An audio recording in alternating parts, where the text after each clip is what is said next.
The cage is gone. No need to go back. You've been liberated to become what God has made you to be. 2, you should remain free. Now, the privilege of being set free and the way you embrace that is to live free by making choices and to defend it, to defend your freedom in Christ, to guard it, to preserve it, to cultivate that freedom, and to put the things in place in your life that recognize that freedom that you have. But the third thing is that we don't always experience freedom. In the Christian life, we will struggle.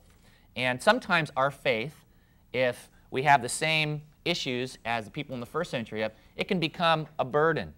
It can become a system of performance. It can become a place where we exchange that wonderful grace that liberates us to change to a system of rules and regulations.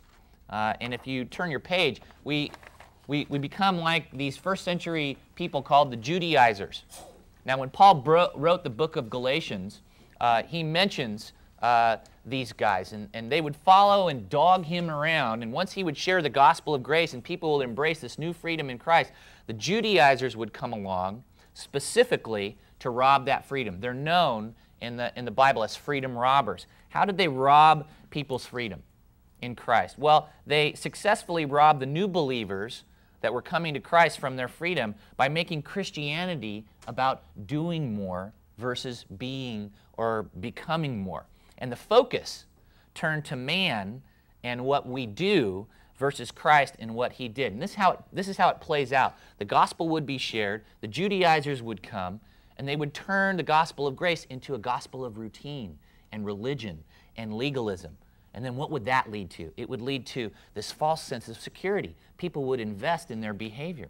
And then they would be under this delusion that everything was okay if I was doing X, Y, and Z, when everything was not okay. And then it would lead to false worship and pretense, an outward appearance, but an inward, practical chaos and inconsistency.